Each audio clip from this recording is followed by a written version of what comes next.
สวัสดีทุกท่านครับวันนี้กับผมคลิปนะหนุ่ยคุยขยะในคลิปนี้เป็นกะลามะพร้าวครับเป็นกะลามะพร้าวแก่นะครับเนื้อค่อนข้างดีหนานะครับทีนี้จะนำตัวกะลาเนี่ย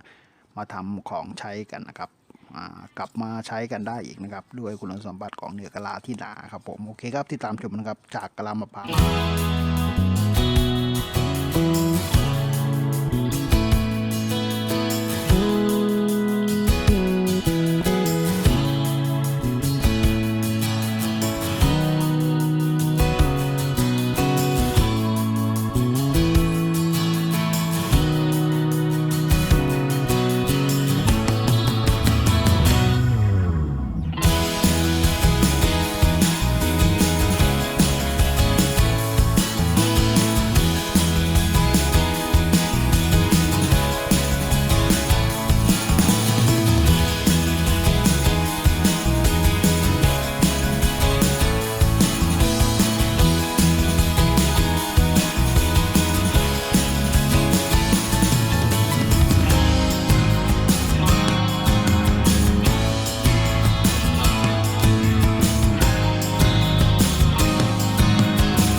สวัสดีทุกท่านครับวันนี้ผมมีเป็น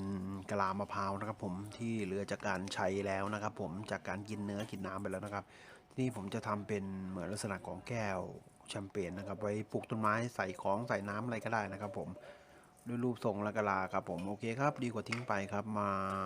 จากกะลา